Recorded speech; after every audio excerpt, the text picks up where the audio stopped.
నమస్తే. ప్రస్తుతం మనతో పాటు సీనియర్ జర్నలిస్ట్ దాము బాలాజీ ఉన్నారు. ఆయనతో మాట్లాడదాం. నమస్తే సార్. సార్, దేశవ్యాప్తంగాను 244 ప్రాంతాల్లో ఈ మాక్ డ్రిల్స్ చేయబోతున్నారు అని అంటున్నారు. అంటే 1971 తర్వాత ఇప్పుడు ఫస్ట్ టైం మళ్ళీ మాక్ డ్రిల్స్ అంటున్నారు. ఇవి ఎలా ఉండబోతున్నాయి అంటారు సార్?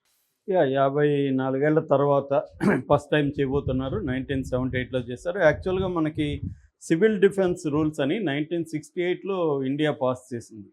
అంటే ఏదన్నా బయట నుంచి యుద్ధం వచ్చినప్పుడు, ఎందుకంటే 65లో మనకి పాకిస్తాన్తో వార్ వచ్చింది, అట్లాగే చైనాతో కూడా వార్ వచ్చింది. ఆ రెండు దేశాలతో వార్ వచ్చిన తర్వాత మనోళ్ళు ఒక గైడ్ లైన్స్ని ఫ్రేమ్ చేస్తూ సివిల్ డిఫెన్స్ రూల్స్ 1968 అనేది మనకు ఉందన్నమాట.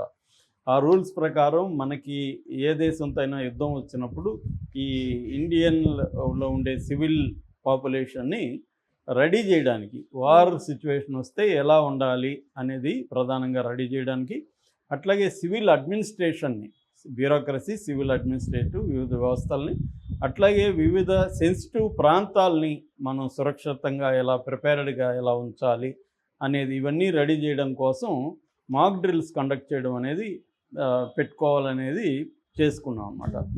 ఈరోజు మొత్తం 244 జిల్లాల్లో 259 లొకేషన్లలో ఈరోజు మాక్ డ్రిల్స్ జరగబోతుంది. దీన్ని కేటగిరీస్గా డివైడ్ చేశారు. మన రాష్ట్రాలు కేటగిరీ 2 కిందకు వస్తాయి. ఎందుకంటే కేటగిరీ ఫస్ట్ అనేవి ఇంటర్నేషనల్ బార్డర్, పాకిస్తాన్కి మనకున్న ఇంటర్నేషనల్ బార్డర్ 3323 కిలోమీటర్లు మనకి పాకిస్తాన్కి మధ్య బార్డర్ ఉంది. అంటే ఇట్లు గుజరాత్, పంజాబ్, రాజస్థాను, ఈ జమ్మూ అండ్ కాశ్మీర్, ఈ ప్రధానంగా ఈ రాష్ట్రాల బార్డర్ ఉండదు. దీన్ని ఫ్రంట్ లైన్ స్టేట్స్ అంటారు. సో వీటి మీద ఫస్ట్ అటాక్ చేసే అవకాశం ఉంటుంది అన్నమాట. పాకిస్తాన్ దాడి చేస్తే ఫస్ట్ ఏం చేస్తుందంటే బార్డర్ ఏరియాల్లో చేస్తుంది. అంటే బార్డర్కి వితిన్ 100 కిలోమీటర్ల దూరంలో. ఇప్పుడు మన అటాక్స్ కూడా ఆపరేషన్ సింధూర్ కూడా ఏం చేసాము, ఇంటర్నేషనల్ బార్డర్లో 100 కిలోమీటర్ల దూరంలో ఉండే బహవల్పూర్ లాంటి ఏరియాలో మనం పోయి అటాక్ చేసాం. కాబట్టి వాళ్ళు కూడా అలాంటి చేస్తారు. కాబట్టి ఈ అక్కడ ఉన్న ఢిల్లీ, పంజాబు, ఈ ప్రాంతాలు ప్రధానంగా కేటగిరీ నెంబర్ 1కు వస్తాయన్నమాట. సో ఓవరాల్గా అసలు ఏం చేస్తారు ఈ సివిల్ డిఫెన్స్ సెక్యూరిటీ డ్రిల్ అంటారు దీన్ని. ఈ సెక్యూరిటీ డ్రిల్లో ఏమేమి చేస్తారు, ఈరోజు 4 గంటల నుంచి 4:30 గంటల వరకు చేయబోతున్నారు. ఆల్రెడీ మనకు ఫిరోజ్పూర్ పంజాబ్లో ఉంటుంది. ఇది బార్డర్కి దగ్గరగా ఉంటుంది. దీంట్లో 30 మినిట్ బ్లాక్అవుట్ మొన్ననే 4 రోజుల ముందు కూడా చేశారు. బ్లాక్అవుట్ వస్తే ఎలా ఉంటుంది, ఎందుకంటే ఇప్పుడు వార్ వస్తే ఫస్ట్ వాళ్ళు ఏం అటాక్ చేస్తారు, మన పవర్ గ్రిడ్స్ మీద అటాక్ చేస్తారు. పవర్ ఉండదు. సో అట్లాగే ఇంటర్నెట్ ఉండదు. సో ఇంటర్నెట్ పవర్ లేగినప్పుడు బ్లాక్అవుట్ అంటాం. బ్లాక్అవుట్ అయిపోయినప్పుడు ఏం చేస్తారు ఒకటి. రెండవది, వార్ వచ్చినప్పుడు ఇండియానే బ్లాక్అవుట్ని విధిస్తుంది. ఎందుకంటే పవర్ అనేది లేనప్పుడు వాళ్ళు స్ట్రాటజిక్ ప్లేసుల్ని గుర్తించడం కష్టం వాళ్ళు అటాక్ చేయడానికి. అందుకని మనమే చీకట్లో మగ్గుదామని డిసైడ్ అవుతాం. అయితే మామూలుగా పవర్ లేకపోతే జనరేటర్లో ఇంకోటి పెట్టుకోవడం ఉంటుంది కదా, అవన్నీ కూడా సాధ్యం కాదు. కంప్లీట్ డార్క్నెస్లకి వెళ్ళిపోతుంది. ఆ కంప్లీట్ డార్క్నెస్కి అలవాటు అవ్వాలి జనం. అది ఎలా ఉంటుంది ఆ సిచ్యువేషను. మనం ప్యానిక్ అయిపోకూడదు, ధైర్యంగా ఉండాలి, అట్ ద సేమ్ టైం జాగ్రత్తగా ఉండాలి. సో ఈ యాంగిల్లో చేస్తారనమాట. నెంబర్ 1 వచ్చి air raid sirens warning system.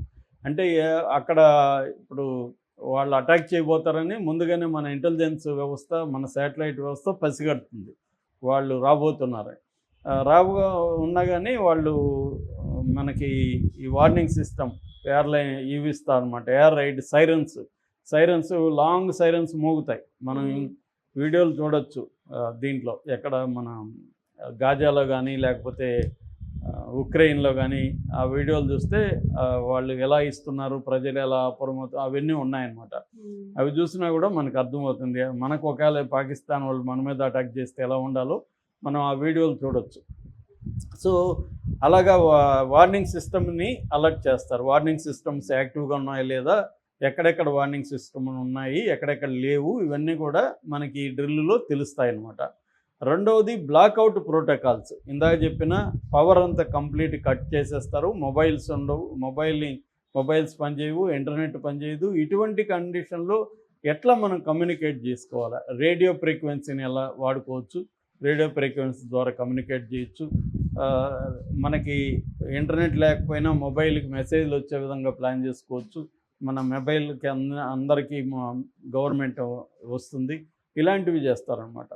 మూడవది సివిలియన్ ట్రైనింగ్, అంటే ఎడ్యుకేషన్. సివిలియన్స్ ఎలా బిహేవ్ చేయాలా, అంటే ఇప్పుడు వార్నింగ్ సిస్టమ్ వస్తుంది, సైరన్స్ మోగుతుంది, మనం ఏం చేయాలి వచ్చినప్పుడు అన్నప్పుడు మనకేంటంటే బంకర్స్ ఉండాలి. యాక్చువల్గా బంకర్స్ లేవు మనకి. యూరప్లో ఎక్కువ ఉంటాయి. ఒక మొన్నెవరో చెప్తాను, స్విట్జర్లాండ్లో కొన్ని లక్షల బంకర్లు ఉన్నాయని. వాళ్ళకి ఏంటంటే 2 రకాల బంకర్లు ఉంటాయి. ఎక్కడికక్కడ ఇండ్ల దగ్గర బంకర్లు, బేస్మెంట్లు పెట్టుకుంటారు. వాళ్ళు ఇల్లు కట్టుకునేటప్పుడే బేస్మెంట్లు కట్టుకుంటారు. ఎందుకంటే వాళ్ళకి రెగ్యులర్గా వార్స్ అలవాటు అయి ఉంటాయి. మనకు అది లేదు కాబట్టి మనకు ఆ స్ట్రక్చర్ లేదు. పైగా మనకేంటంటే ప్రతి స్పేసు, ప్రతి అంగుళం ఇక్కడ ఇంపార్టెంట్ కాబట్టి మనం వేస్ట్ చేయం దానికోసం. సో అందువల్ల మన బంకర్స్ లేవు. అది ఇండిపెండెంట్ బంకర్స్. రెండోది కమ్యూనిటీ బంకర్స్ ఉంటాయి. ఒక్కొక్క కాలనీకి ఒక్కొక్క ఏరియాలో బంకర్స్ ఉంటాయి. అక్కడ అందరూ వచ్చి గుంపుగా అక్కడ ఉండడం. సో బంకర్స్లో మళ్ళీ ఏమేమి పెట్టుకోవాలి, అక్కడ ఫుడ్డు, వాటరు, ఇవన్నీ స్టోరేజ్ ఉండాలి. లేకపోతే ఇప్పుడు ఒక 10 రోజులు వారు వచ్చిందనుకో, 10 రోజులకి సరిపోయే ఫుడ్ ఉండాలి, 10 రోజులకి సరిపోయే వాటర్ సోర్సెస్ ఉండాలి, ఇతర మెడిసిన్స్ కానీ, మిల్క్ కానీ పిల్లలకి ఇలాంటివి నెసెసిటీస్ని ఎలా స్టోర్ చేసుకోవాలి, ఇవన్నీ నేర్పిస్తారన్నమాట. అట్లాగే ఫస్ట్ ఎయిడ్ కిట్స్ ఎలా యూజ్ చేయాలి. మెడిసిన్ అందరికి కూడా మినిమం ట్రైనింగ్ ఉండాలి. అంటే పారా మెడికల్ స్టాఫ్ అంటారు కదా, అలాగా ఎవరికైనా గాయపడినప్పుడు ఫస్ట్ ఎయిడ్ ఎలా చేయాలి, ఇటువంటివన్నీ కూడా నేర్పిస్తారు. అంటే ఫర్ ఎగ్జాంపుల్ సిపిఆర్ ఎలా చేయాలి, ఇట్లాంటివి. అట్లాగే ఎడ్యుకేషన్ అండ్ క్యామోఫ్లేజింగ్ అంటే ఇప్పుడు మన చార్మినార్ ఉంది ఎగ్జాంపుల్. చార్మినార్ని కప్పేస్తారు, చార్మినార్ కనపడకుండా. అంటే చార్మినార్ ఎక్కడ ఉందో తెలియకుండా కప్పేయడం. అట్లా ఇప్పుడు హైదరాబాద్లో కొన్ని డిఫెన్స్ ఇవి ఉన్నాయి. ఆ ఇంపార్టెంట్ వాటి మీద పవర్ గ్రిడ్స్ మీద వేయచ్చు, కొన్ని ఫ్యాక్టరీల మీద వేయచ్చు, తర్వాత రిఫైనరీస్, ఆయిల్ రిఫైనరీస్ ఇలాంటివి ఉంటే వాటి మీద వేయచ్చు. అలాంటి ముఖ్యమైన సెన్సిటివ్ ఏరియాలు అంటారు. ఈ సెన్సిటివ్ ఏరియాలని కప్పేస్తారన్నమాట. ఇప్పుడైతే మన దేశంలో 100 సెన్సిటివ్ ఏరియాలని గుర్తించారు. ఈ 100 సెన్సిటివ్ ఏరియాలని కూడా క్యామోఫ్లేజ్, అంటే ఫర్ ఎగ్జాంపుల్ తాజ్మహల్ లాంటివి క్యామోఫ్లేజ్లోకి వెళ్ళిపోతాయి అన్నమాట. అక్కడ ఏమీ కనపడదు, వాళ్ళు అటాక్ చేయాలనుకున్నా తెలియదు. ఐదవది కోఆర్డినేటింగ్ టెస్టింగ్ అంటారు. అంటే వివిధ గవర్నమెంట్ డిపార్ట్మెంట్ అంటే కోఆర్డినేషన్ ఉండాలి. హెల్త్ సెక్టర్ కావచ్చు, పోలీస్ కావచ్చు, ఫైర్ ఇంజన్ బ్యాచ్ కావచ్చు.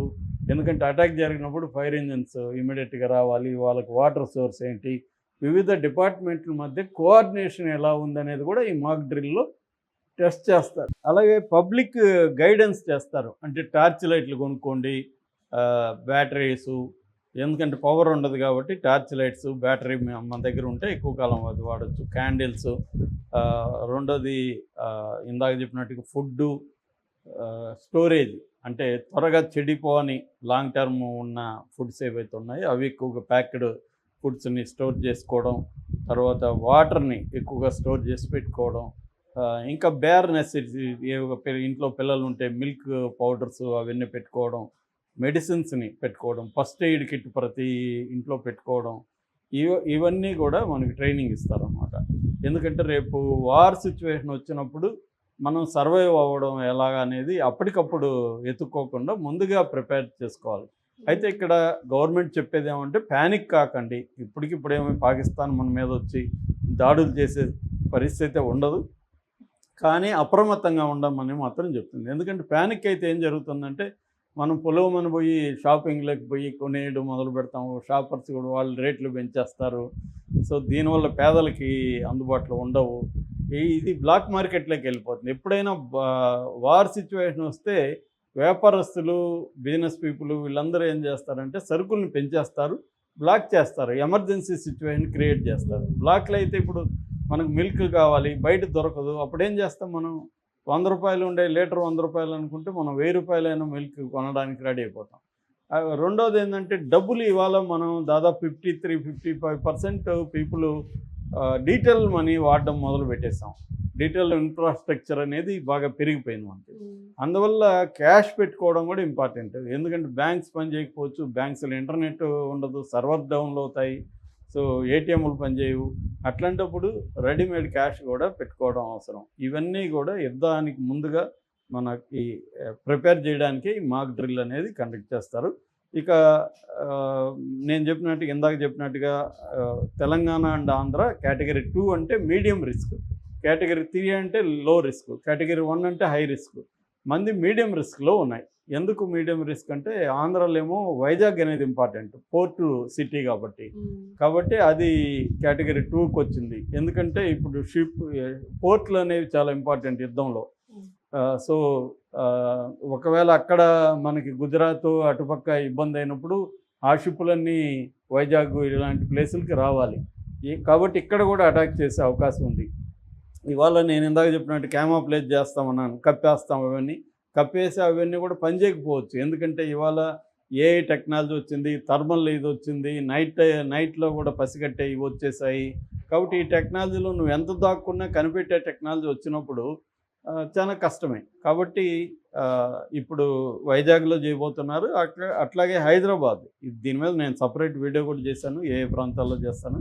ప్రధానంగా కంటోన్మెంట్ ఏరియా, సికింద్రాబాద్ కంటోన్మెంట్, తర్వాత గోల్కొండలో మనకి ఆర్మ్డ్ ఆర్సనల్ ఫ్యాక్టరీ ఉంది, అక్కడ చేస్తారు. కంచన్బాగ్లో డిఆర్డిఓ ఉంది, సో డిఫెన్స్ రీసెర్చ్ వింగ్ అది. అట్లాగే నాచారం, ఇలాంటి డిఫెన్స్ ఏరియాలు హైదరాబాద్లో ఎక్కువ ఉన్నాయి కాబట్టి వాటి మీద బాంబులు పడే అవకాశం ఉందన్నమాట. అందుకని ఈ ఏరియాలో ప్రజలు అప్రమత్తంగా ఉండాలి. ఏదేమైనా పాకిస్తాన్ నెక్స్ట్ మూవ్ని బట్టి యుద్ధం ఏ స్థాయిలో ఉంటుంది అనేది మనకి ఈరోజు రేపటి లోపల క్లారిటీ వస్తుంది. పాకిస్తాన్ కానీ మన జనావాసాల మీద, మన మిలిటరీ, మన ఎయిర్పోర్ట్లు వీటి మీద కానీ అటాక్ చేసిందంటే మాత్రం మళ్ళీ మనం దానికి రెట్టింపుగా చేస్తాం. రెట్టింపుగా చేస్తే పాకిస్తాన్ కూడా మళ్ళీ దాని బలానికి దానికి చేస్తుంది. ఎందుకంటే పాకిస్తాన్కి చైనా, టర్కీ, ఇరాన్ లాంటి దేశాలు సపోర్ట్ ఉంది. ఒక చైనా చాలు పాకిస్తాన్కి సపోర్ట్ చేయడానికి. కాబట్టి పాకిస్తాన్ని కూడా మనం తక్కువ అంచనా వేయకూడదు. పైగా వాళ్ళకి న్యూక్లియర్ వెపన్స్ ఉన్నాయి. న్యూక్లియర్ కానీ వాడితే మాత్రం ఇంకా ఎవరు ఏం కాపాడలేరు మనల్నైనా వాళ్ళనైనా. సో కోట్ల మంది అయితే చనిపోయే అవకాశం ఉంది. ఆ స్థాయికి రాకుండా అమెరికా మిగతా దేశాలు అడ్డుకునే అవకాశం ఉంది, కానీ చెప్పలేము ఒక్కోసారి ఏం జరుగుతుంది. Okay sir, thank you.